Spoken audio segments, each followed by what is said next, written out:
But in reality, Jesus just wants us to have all of our focus on Him.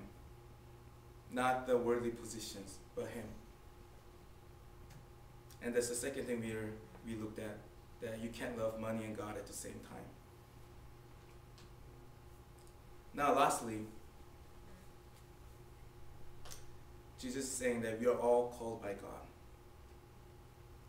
Now some people say, you know what, if you show me Jesus, if I see Him personally, if I see this so-called man, Jesus, the Son of God, if I see Him, I'll believe Him. If I see His miracles, I'll believe Him. People say that before, that's their excuse that they don't want to believe in Christianity or believe in Jesus. And now this man, now he's a privileged man. I mean, he had one-on-one talk with God, or one-on-one talk with Jesus. And he heard about the miracles. He probably saw the miracles that happened at the time. But even if he saw that, even if he saw face to face with Jesus, and he was called by Jesus. Jesus says in verse 21, then come, follow me. It was the same calling that he gave it to Peter, he gave it to all his disciples. It was the same calling that he gave to this rich young man. I mean, just think about that. It's so amazing. Like, Jesus just came down right now and says, come, follow me. That's basically what he says. But his heart was somewhere else. His heart was focused on money, on worldly position. So he basically rejected Jesus. It wasn't because he didn't see him. It wasn't because he didn't know the power of Jesus, power of God, but just because his love for other things. His heart was centered around the wealth he had, because he has so much wealth. And he couldn't see the bigger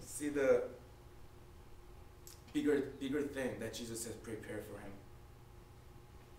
Now there's the same man who was rich also, had totally different response. The man named Zacchaeus. Now he was a tax collector, and he was also rich, and he met Jesus in a totally different way than this young man did. He actually sought Jesus to see who he was, and maybe he can change me, maybe he can do something. So that's why he went towards to him. And his response was totally different. When the Jesus came to him and talked to him, he just fell on his knees and says, I'm gonna sell half of my wealth and give it to the poor. And if I did anything wrong, I'm gonna repay them 4 times the amount of the money I did them wrong. And it just shows that the money wasn't the center of him. It shows that Jesus was center of him at that moment. He just, right there at that moment, he just put everything down and went to Jesus.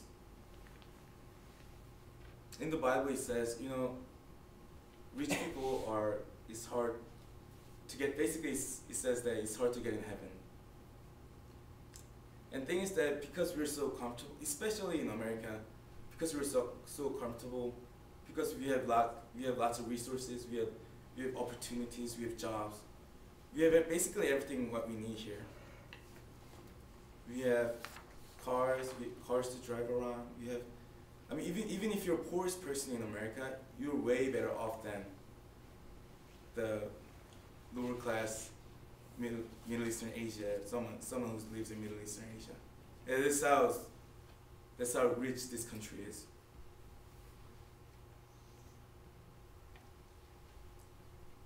And it's just because of our materialism, we're so focused on that. We're so focused on achieving goals, achieving something that greater in this life.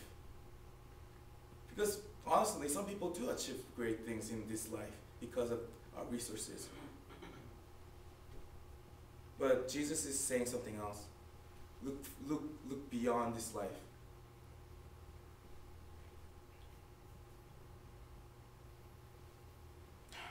Now, today God is asking me the same question.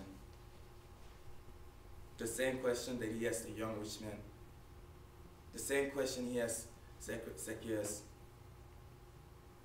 And what will be your response to the call of God today? Let's pray. And it's done.